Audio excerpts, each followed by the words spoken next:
Merhaba arkadaşlar, Peri Örgü Evi YouTube kanalıma hoş geldiniz. Ben Eriş Pembe. Sizlerle bu videoda bir önceki çalışmamız olan Cici hırkanın patiğini yapacağız arkadaşlar. Hırkamız 6 ay 1 yaşa göre beden kısmında ajurlu modelleri olan bir model. Tamamı da görüntüsü de bu şekilde. Önce hırkamdan örmek isteyenler için Eriş Pembe YouTube kanalımda tamamı anlatımda arkadaşlar. Beden kısmındaki modellerden patiğimizi de ekleyerek patik yapacağız. Patiğimizin büyüklüğü de 6 ay 1 yaşa göre olacak. Haraşo çizgilerinden başlayacağız. Daha sonra ayrımlarını yapıp hırkamızdaki modellerden ön kısmına uygulayacağız. Daha sonra 2 ters 2 düz bu kısmını ördükten sonra çevirip 4 çizgi haraşo ördükten sonra bir model daha uygulayıp patiğimizi tamamlayacağız. Son olarak hırkamızdaki gibi bir bağcık yapacağız. Bu kısma takıp bağlayacağız. Şimdi açık halde sizin görmeniz için başlıyoruz. Şimdi ipi hırkamızdan kalan ipimizi kullanarak yapacağım patiğimi. Kartopu Baby One marka. Hırkamdan kalan 3. yumaktan kalan ipim bu kadar. Yeterli olacaktır patik için. 50 ilmek atarak başlayacağız. 3 milim şişle öreceğim ben. Eli sıkı olanlar 3 numara, eğer size sıkı gelirse 3,5'la yapabilir. Düz şişle de yapabilirsiniz. Benim misinalı şiş kullanmamın sebebi çekimlerde çarptırıyorum arkadaşlar. O yüzden düz şiş kullanmıyorum. Bir de elim rahatsız olduğu için biraz daha hafif bu şişler. O yüzden ben hep misinalı şiş kullanıyorum. 50 ilmeğimi atıp hazırladım arkadaşlar. İlk sıra ters yüzdeyiz. İlmeklerimizin tamamını haraşo örerek başlayacağız. Ters yüzden tamamını ters ilmekle haraşo örüyorum. Bu arada hırkamı düz ilmekle haraşo örerek yaptım. Ama biraz elim ters ilmekle haraşoya alışkın olduğu için nasıl diyeyim, zorlanmadım ama biraz daha ters haraşo seviyorum ben. Ters yüzden sıramı tamamlıyorum. Düz yüzde patiğimin ayrımlarını tarif edeceğim. Tamamladım ters yüzden sırayı. Şimdi 2, 4, 6, 8, 10, 12, 14, 16, 18, 20, 22, 24 ilmek sayıyoruz. Bir tane ayraç takıyoruz. Diğer yönden de 24 ilmeğimiz kalacak. Saymaya gerek yok. 2 ilmek sonra 2 ilmek daha sayıp bir ayraç daha takıyoruz. Sol yönde de 24 ilmeğimiz var. Bu 2 ilmeğimizin sağ ve sol yönüne artma ilmekleri ekleyeceğiz arkadaşlar. Yine kenar ilmeğimi aldım. Daha sonra ilmeklerimi haraşo örüyorum.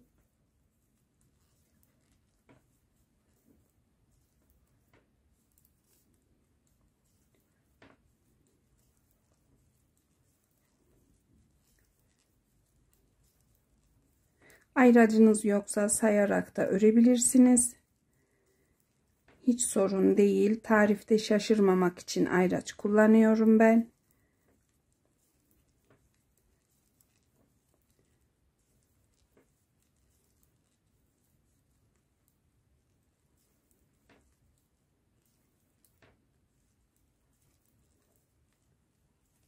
Pembe ayracımıza gelince 24 ilmeği örmüş olduk. Ayracı çıkarıyorum. Bir tane artma ilmeği doluyorum. Devamındaki 2 ilmeği de haraşo örüyorum. Diğer ayracı da alıyorum. Tekrar bir artma ilmeği daha doluyorum. Devam edip ilmeklerimi haraşo örüyorum. Ajur ilmeği gibi doladık ama diğer yüzde çevirip öreceğiz bu artma ilmeklerini. Hem yeri belli olacak hem çok böyle delik olmayacak arkadaşlar. Ters yüzde tarif edeceğim. Düz yüzü tamamlıyorum. Ters yüzde bu seviyede tarife devam edeceğim.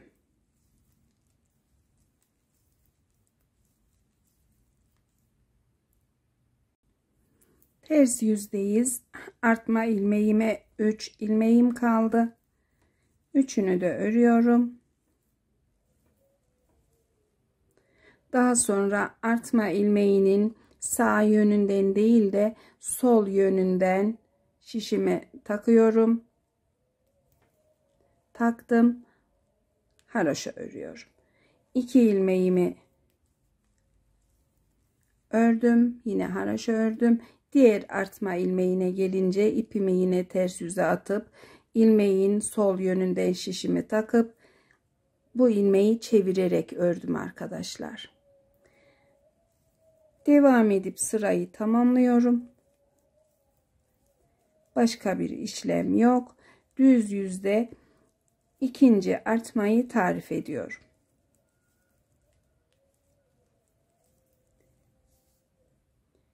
Düz yüzden de 20 ilmeğimi öreceğim. 4 ilmek kalarak tarife devam edeceğim. Sağ yönde 20 ilmeğimi ördüm. Kalan 4 ilmeğimi örüyorum. 21, 22, 23, 24. 24 ilmek olunca bir önceki sırada eklediğim artma ilmeğinin hizasındayım. Bir tane daha artma ilmeği doluyorum. Devamında 1, 2, 3, 4 ilmek daha haroşa örüyorum. Yine artma ilmeğinin hizasındayım. Sol yöndeki şişimde 24 ilmek var. Artma ilmeğini tekrar doluyorum. Devam edip sol yöndeki ilmeklerimi haroşa örüyorum. 1-2 çizgimiz var arkadaşlar. Toplamda 2 ilmek sağ yönde, 2 ilmek sol yönde ilmek ekledik. Şişteki ilmek sayımız 54 ilmek oldu. Şişimizde 60 ilmek olana kadar bu şekilde artmalarımızı ekleyeceğiz. Artma eklerken 24 ilmek ördükten sonra artmamızı ekleyeceğiz ve bu şekilde üçgen bir görüntüsü olacak patiğin ön kısmında. 5 çizgi haroşa yaptığımızda artmalarımızı da tamamlamış olacağız. 5 çizgi haroşa örüp artmaları tamamlayıp daha sonra tarife devam ediyorum. Ters yüzden de tarif ettiğim gibi öreceksiniz artma ilmeklerini. Düz yüzden de zaten nasıl doladığımı gösterdim. Devam ediyoruz. Tamamladık 5 çizgi haroşayı arkadaşlar. Patiğimizin de burun kısmında üçgen şekilde artma ilmeklerimizi bu şekilde oluşturduk. 1, 2, 3, 4, 5 çizgi. Devam edeceğiz şimdi ama artma ilmeklerini eklemeyeceğiz. Toplamda haroşa çizgilerimiz 1, 2, 3, 4, 5, 6, 7, 8, 9, 10 tane olacak. 60 ilmekle 10 çizgi haroşa olana kadar devam ediyorum. Daha sonra anlatıma devam edeceğim. Patiğimizde sıralarımı tamamladım arkadaşlar. 1, 2, 3, 4, 5, 6, 7, 8, 9, 10 çizgi haroşa ördüm. Görüntüsü de bu şekilde. İlmeklerimi sayıp ayraçlarımı taktım. Sağ yöne 2, 4, 6, 8, 10, 12, 14, 16, 18, 20, 22 ilmek sayıp bir ayraç taktım. Diğer yöne de 2, 4, 6, 8, 10, 12, 14, 16, 18, 20, 22 ilmek sayıp bir ayraç daha taktım. Orta kısımda 2, 4, 6, 8, 10, 12, 14, 16 ilmeğim var. Sağ yöndeki ve sol yöndeki ilmekleri örmeyeceğiz. Bu kısımda her iki yönden sağ ve sol yönden kesmeler yaparak patiğimizin bu kısmını yapacağız. 2 tane model uygulayacağız. Modelimizi Son 2 tane modeli seçtim. Hırkamızdaki 4 sıradan oluşan bu modelimiz, bir de 2 sıradan oluşan diğer modeli yapacağız. Arasında yine 2 çizgi haroşa olacak. İlmeklerimi sarı ayracıma kadar, 2 ilmek kalana kadar örüyorum. Vakit almaması için haroşa örüyorum yine arkadaşlar sıramı. 2 ilmek kalınca tarife devam edeceğim. Ayraçtan önceki 2 ilmeği de haroşa ördüm. 22 ilmeğimiz var. Ayracı çıkarıyoruz. Devamındaki 23. ve 24. ilmeği şişimizi soldan sağa doğru takarak ikisini birlikte örüp bir tanesini kesmiş oluyoruz. Diğer ilmekleri düz örüyorum. 2 ilmeğim kalıncaya kadar ilmeklerimi düz öreceğim.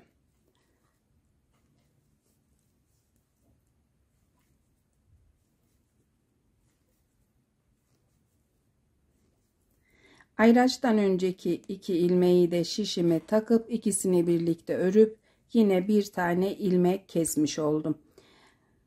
Çıkarıyorum ayracı. Sol yöndeki 22 ilmeği şişimde bırakıp örgünün ters yüzüne dönüyorum. Birinci ilmeği alıyorum. Yerleştiriyorum biraz. Diğer ilmeklerimi ters yüzden ters örüyorum.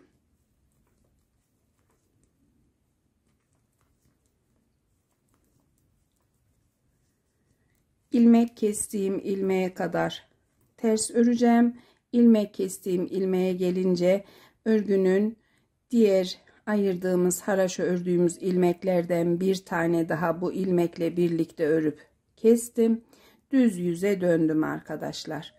Şimdi modelimizi yapacağız. Modelimizin ilk sırası, hırkada 3'er ilmek bırakmıştım aralarda ama patikte 2 ilmek bırakacağım.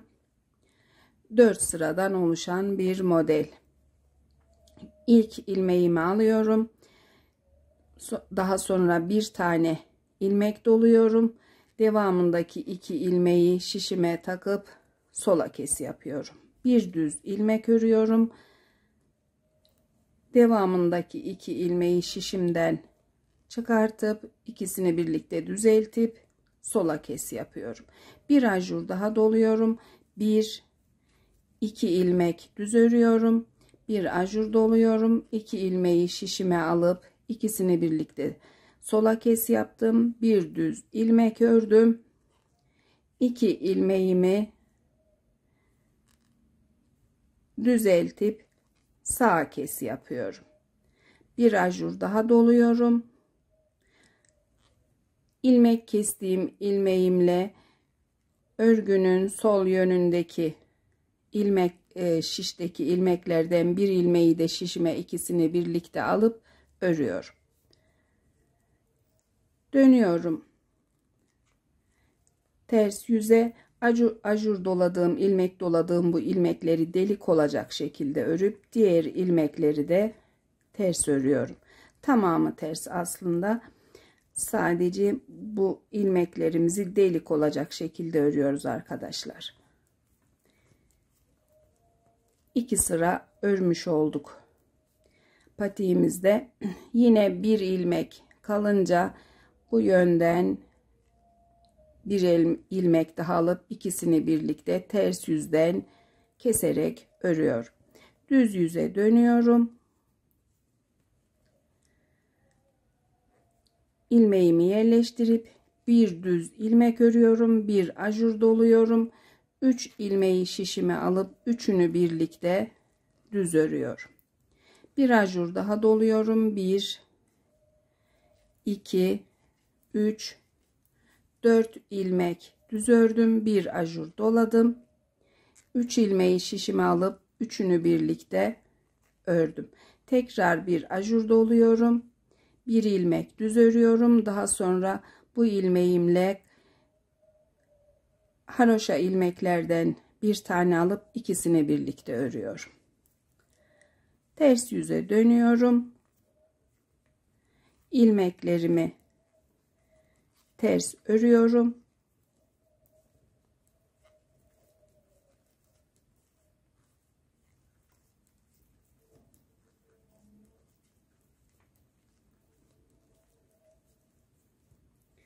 Bir ilmek kalınca yine haroşa ilmeklerden bu ilmeğimin yanına bir tane alıp ikisini birlikte örüyorum. Modeli tamamladık arkadaşlar. 4 sırayı. Şimdi yine bu ilmeği aldım. İlk ilmeğimi yerleştirdim. Tüm ilmekleri düz örüyorum.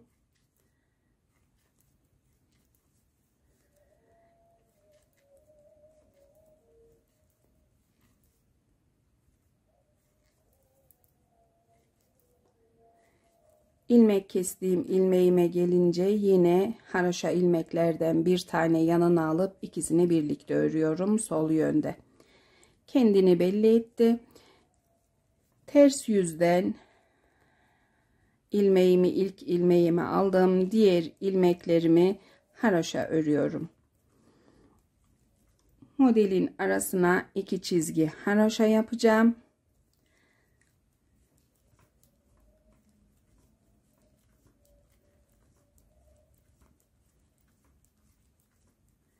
Yine bir ilmeğim kalınca haroşa ilmeklerden yanına bir tane alıp ikisini birlikte örüyorum. İlk ilmeğimi düz olarak devam edecek bu şekilde aldım. Diğer ilmekleri haroşa örmeye başlıyorum. 2 çizgi haroşayı tamamlayıp diğer modeli tarif edeceğim arkadaşlar.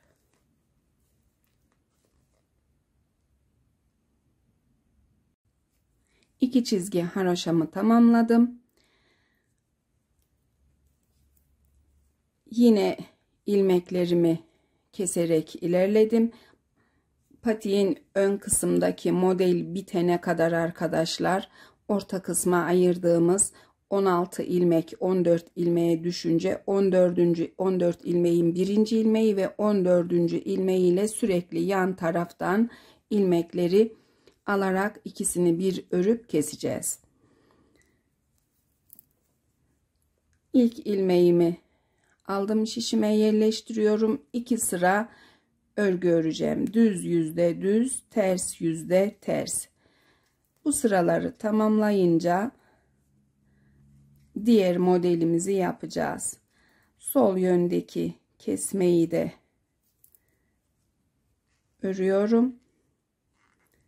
İkisini birlikte örüyorum. İlmeği yerleştirip daha sonra ters yüze dönüyorum.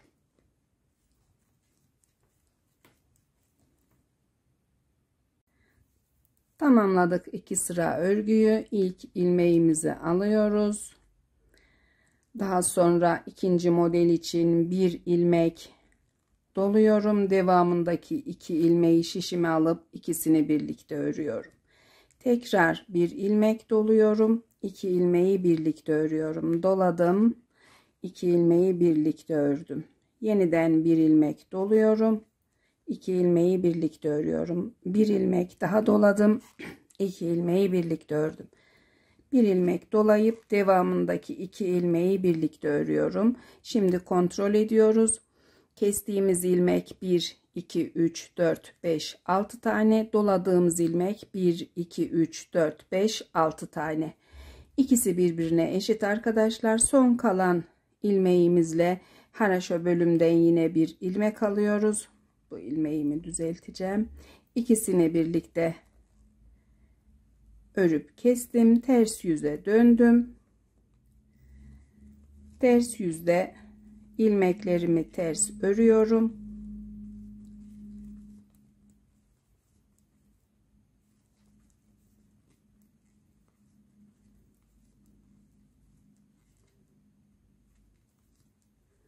Sıra sonunda yine ilmeğimle haroşa bölümden bir ilmeği şişime alıp ikisini birlikte örüp kestim arkadaşlar.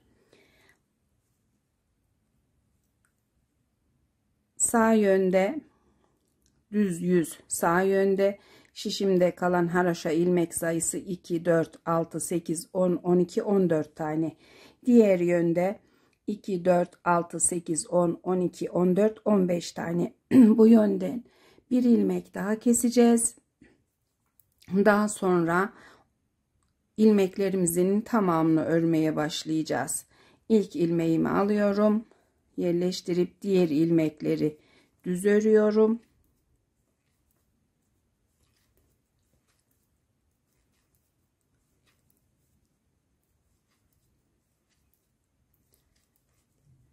Bir ilmeğim kalınca yine haraşo bölümden bir ilmek aldım.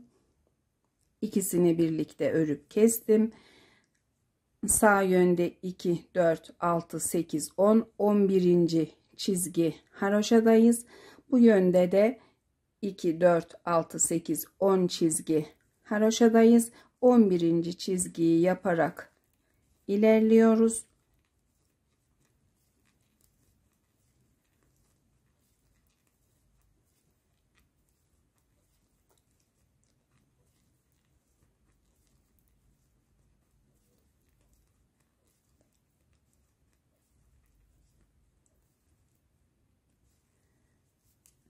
Şimdi arkadaşlar kalan ilmek sayımıza bakıyoruz. 2, 4, 6, 8, 10, 12, 14, 16, 18, 20, 22, 24, 26, 28, 30, 32, 34, 36, 38, 40, 42 ilmeğimiz kalmış.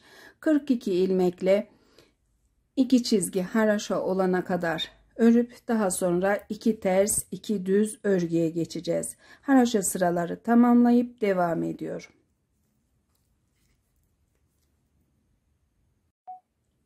Tamamladık sıralarımızı arkadaşlar. Şimdi 2 ters 2 düz örgü öreceğiz. Santim olarak ölçü vermek istiyorum size. Hemen haraşo çizgiden sonra ölçtükten sonra diğer haraşo çizgiye kadar 2 ters 2 düz örgünün yüksekliği 3,5 santim arkadaşlar. 3,5 santim yaptıktan sonra 4 çizgide haraşo öreceğiz. 2 ters 2 düz örgüyü son sırasını düz yüzden örüp ters yüzden haraşo örgüye başlayacağız. Başlıyorum şimdi. Kenar ilmeğimi alıyorum. Daha sonra 1 2 ilmek düz örüyorum. 2 ilmek ters örüyorum. Tekrar 2 düz ilmek, 2 ters ilmek, diğer yüzden de 2 ters 2 düz öreceğim. Bu sıraları ters 2 ters 2 düz sıraları tamamladıktan sonra haraşo örgüye geçme sırasında tarife devam edeceğim. Tamamladım 2 ters 2 düz örgüyü arkadaşlar. Mezurayla ölçüyorum. 3,5 santim. Son sıramı düz yüzden sol yöne doğru ördüm. Ters yüzden haraşo örmeye başlayacağım. Kenar ilmeğimi örüyorum. Daha sonra tüm ilmeklerimi haraşo örgüye dönüyorum. Patiğimizi boğaz kısmında katlayacağımız için bu şekilde katlayacağız. Onun için yapacağımız model düz yüze denk gelsin diye artık modeli de çevirdikten sonra ters yüze uygulayacağız. Biz ters yüze uygulayacağız. Çevirip katladığımızda modelimiz düz yüze denk gelecek. 1 2 3 4 çizgi haraşo, daha sonra düz yüzden düz, ters yüzden ters 2 sıra örgü örüp modelin ilk sırasıyla anlatıma devam edeceğim. Sıraları tamamladım arkadaşlar. 4 çizgi haraşo ve 2 sıra düz örgü. Düz yüzde düz, ters yüzde ters. Şimdi modeli uygulayacağız. Modelimiz, patiğimiz de bu şekilde. Hırkada görüntüsü daha belirgin. 6 sıradan oluşan bir model. 7 ilmekten kurulumu olacak. Birer ilmekte model aralarında bu şekilde düz örülecek. Başlıyoruz. Şimdi patikte de görüntüsü bu şekilde. Toplamda patikte 1 2 3 4 5 tane model var.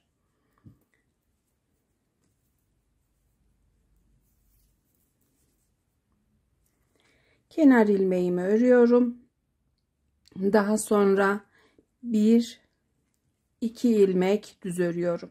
2 ilmek düz ördükten sonra devamındaki 2 ilmeği şişimden alıp düzeltiyorum. Bu 2 ilmeğimi sağ kes yönünde örüyorum. 1 ilmek doluyorum.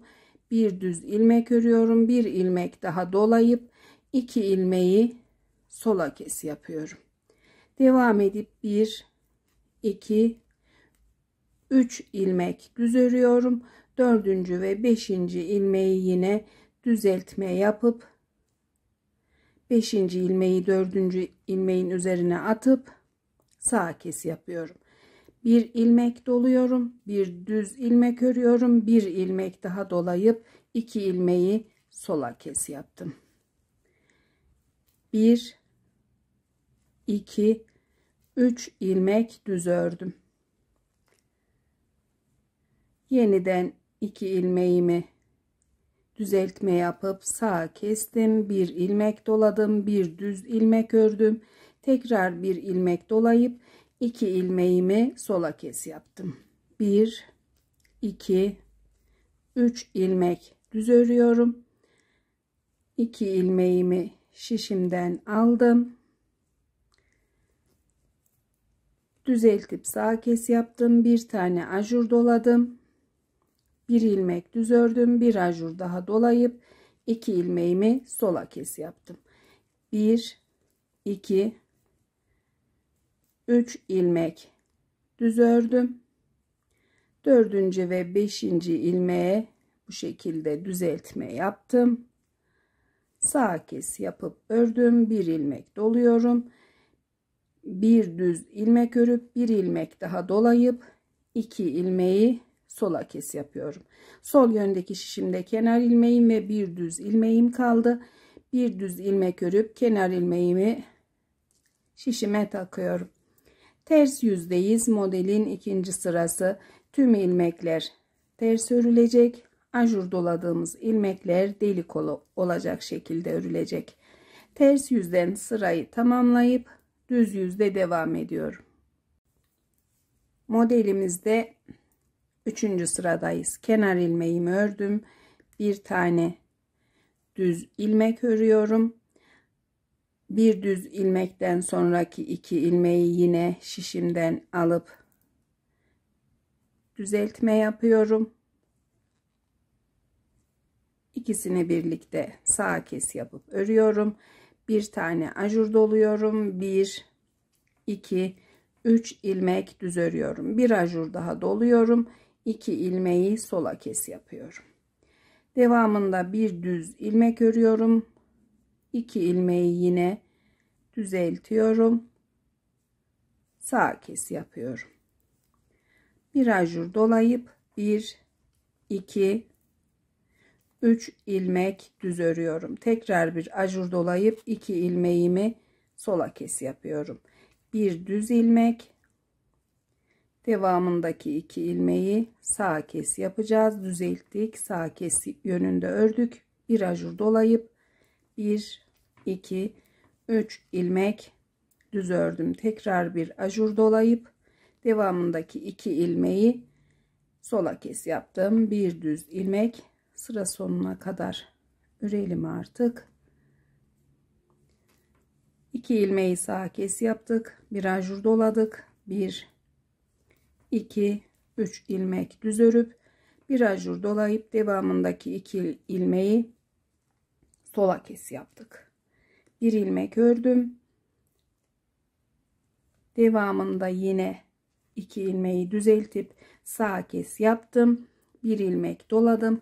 1, 2, 3 ilmek düz örüp bir tane ajur dolayıp sol yöndeki şişimde kalan bir düz ilmekle model ilmeğini ikisini birlikte sola kes yapıp kenar ilmeğimi şişime taktım.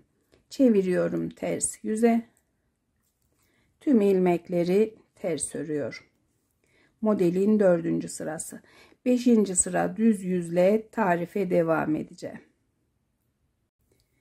Modelde 5. sıradayız. Kenar ilmeğimizi ördük. Devamında 1, 2, 3 ilmek düz ördük. Bir tane ajur doladık. model ortasındaki 3 tane ilmeği şişimize alıp üçünü birlikte düz ördük. Bir tane ajur doladık. 1 2 3 4 5 ilmek düz örüyoruz. Tekrar bir ajur dolayıp devamındaki 3 ilmeği şişimize alıp üçünü birlikte düz örüyoruz. Bir ajur daha dolayıp 1 2 3 4 5 ilmek düz örüyoruz. Tekrar ajur dolayıp 3 ilmeği şişime alıp üçünü birlikte düz örüyorum. Bir ajur doluyorum. 1 2 3 4 5 ilmek düz ördüm. Ajurumu doladım. 3 ilmeği şişime aldım. Üçünü birlikte düz ördüm. Tekrar bir ajur doladım. 1 2 3 4 5 ilmek düz ördüm. Ajurumu doladım. Tekrar 3 ilmeğimi şişime aldım. Üçünü birlikte ördüm. Bir tane ajur dolayıp sıra sonundaki 2 ilmeği örüp kenar ilmeğimi şişime taktım. Çeviriyorum ters yüze. Tüm ilmeklerimi ters örüyorum.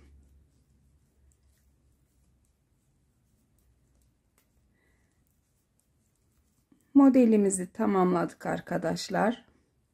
Düz yüzden tekrar düz örüp diğer yönden de bir sıra ters ördükten sonra 2 çizgide haroşa öreceğiz. Sırayı tamamlıyorum.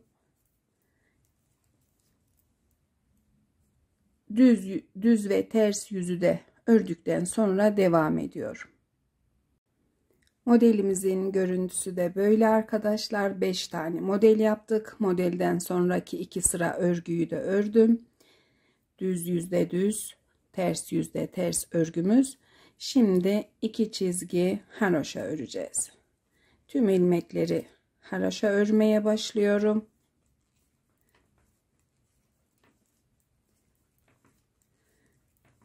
Haroşa çizgileri tamamladıktan sonra ilmeklerimizi kapatıp bu tığ işini yapacağız. İlmek kapatma tarifiyle devam edeceğim.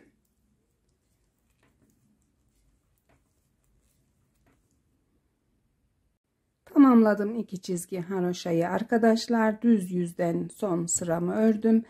Ters yüzden ilmeklerimi kapatacağım. Kenar ilmeğimi örüyorum.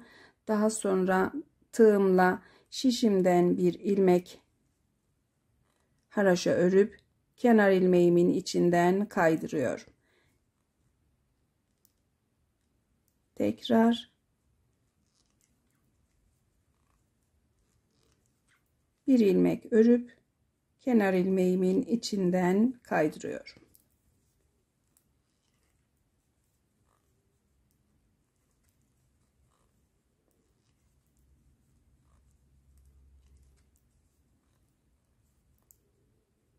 İlmeklerimi kapatıp sıra sonunda bu kısımda tarife devam edeceğim. Sıra sonundayız. Az bir ilmeğimiz kaldı. Kalan ilmeklerimizi de aynı şekilde kapatıyoruz.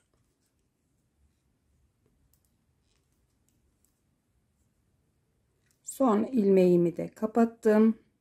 Bir tane zincir çekip ilmeğimi biraz büyütüyorum. Şişimi bırakıyorum artık. Tamamlamış olduk patiğimizi. Bu şekilde katladığımızda dikişi ve kenar oyası bir de kordonu kaldı. Şişle olan örgü kısmını tamamladık. İpimizi kesmeden şimdi tığımızla bu oyasını yapacağız. Başlıyorum şimdi. Gayet kolay arkadaşlar. Düz yüzden bir tane ilmek atlıyorum. Diğer ilmeğe bir zincir çekmiştik. Bu kısımda ilmek kapatma bitince bir zincir çekiyoruz. Düz yüze dönüyoruz. Bir ilmek atlayıp diğer ilmeğe sık iğne ile tutturuyoruz.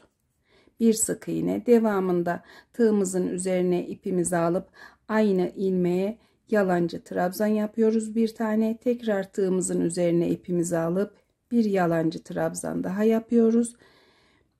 Dördüncü olarak bir de sık iğne yapıyoruz. Bir sık iğne, 2 yalancı trabzan, bir sık iğne arkadaşlar. Bir ilmek atlayıp diğer ilmeğe aynı şekilde bir sık iğne, bir yalancı trabzan, bir tane daha yalancı trabzan, tekrar sık iğne. Bir ilmek atlıyorum. Diğer ilmeğe sık iğnemle tutturuyorum. Tığımın üzerine ipimi alıp bir yalancı trabzan, bir yalancı trabzan daha, devamında bir sık iğne. Bir sık iğne yaptım. Tığımın üzerine ipimi aldım. Aynı ilmeğe yalancı trabzan, ikinci yalancı trabzan ve sık iğne. Tekrar diğer ilmeğe geçtik. Aynı işlemleri yapıyoruz. Yine bir ilmek atlayıp ikincisine devam edip tığ işini yapıyorum.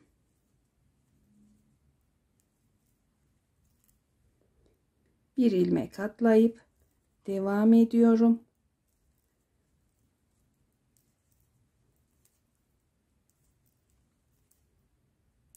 Diğer ilmeğe sık iğne ile geçiyorum. Sıra boyunca tamamlıyorum. Daha sonra tığla bu kısımdaki dikişi tarif edeceğim. Tamamladım arkadaşlar tığ işini. Şimdi dikişini yapacağız. Dikişini haroşa kısma gelene kadar tığla yapacağız. Haroşa kısımda da iğne ile yapacağız. Örgümüzün düz yüzü içe gelecek şekilde katlıyoruz. Ters yüzü diğer yüzde. Daha sonra iki ters iki düz olan bölüme kadar tığla birleştireceğiz.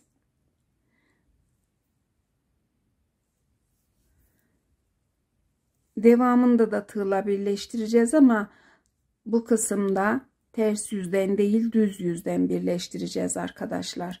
Tekrar yapıyorum. Karşı yönden tığ işinin hizasından bir ilmeğe taktım tığımı ve ilmeğimi aldım.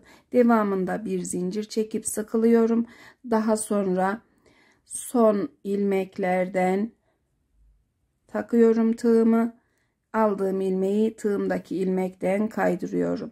Tekrar yeniden bir tane bu yönden bir tane diğer yönden alıp ilmeğimi tığımdaki ilmekten kaydırıyorum. Eğer bunu yapamazsanız tamamını iğne ile de dikebilirsiniz arkadaşlar.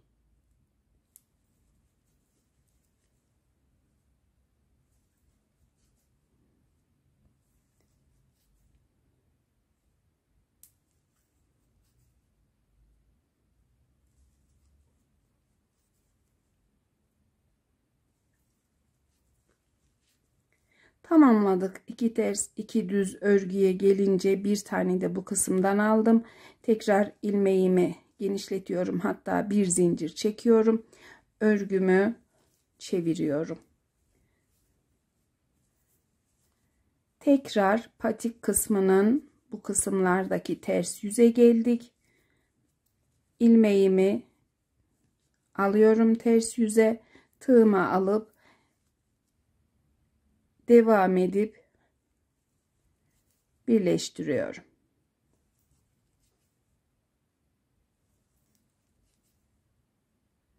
Son ilmeklerin ikisini de iki yüzünü de takabilirsiniz. Tek birer tanesini de bu şekilde alabilirsiniz. Her türlü olur arkadaşlar. Tamamladım. Haroşa örgüye gelince bir tane daha yapıp sıkılıyorum bu kısımda ve ipimi keseceğim. İğnemde ipim olduğu için çok uzun kesmeyeceğim.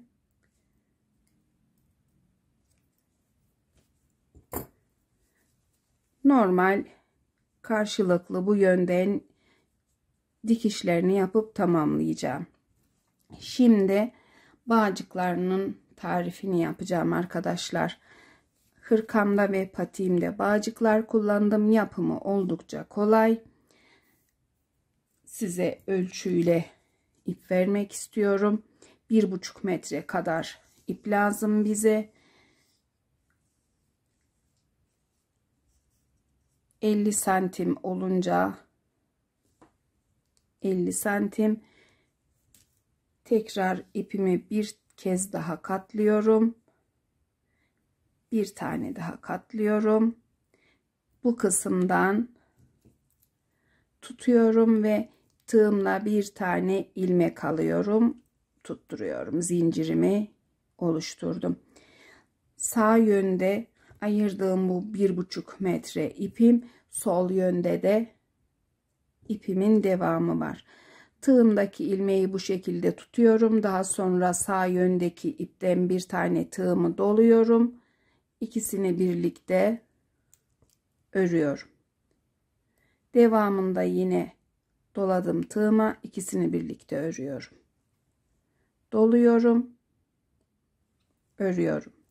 Doluyorum, örüyorum. Doladım, ördüm.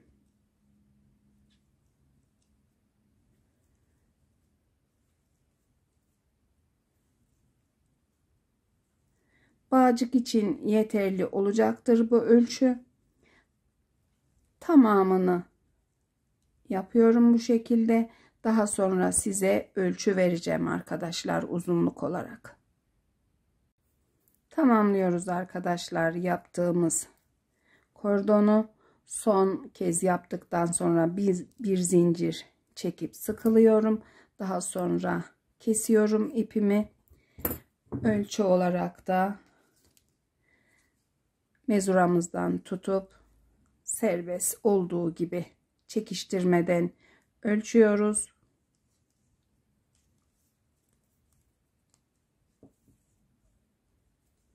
Patik için yaptığımız kordonumuzun uzunluğu 43 santim arkadaşlar. Tığla dikişini yaptıktan sonra düz yüzden 2 çizgi haroşa olan model bitimindeki sıraya takıyorum. Daha sonra da devam edeceğim. Dikişini tamamladıktan sonra takıp son kalan işlerimizi yapıp patiğimizi bitiriyoruz. Tamamladım arkadaşlar dikişini. Tığımla bağcığını da bu şekilde taktım. 2 haroşa çizginin arasından bağladım. Taban kısmında şimdi mezurayla ölçmek istiyorum. Bu kısımda dikilmiş halde patiğimizin uzunluğu 11,5 santim arkadaşlar. Katlanmış halde boğaz kısmından yüksekliği de 10 santim. Hırkamızda olduğu gibi 0,6 aya uygun oldu. Yapacak arkadaşlara kolay gelsin. Tarifimizin de sonuna geldik. Beni izlediğiniz için çok teşekkür ediyorum.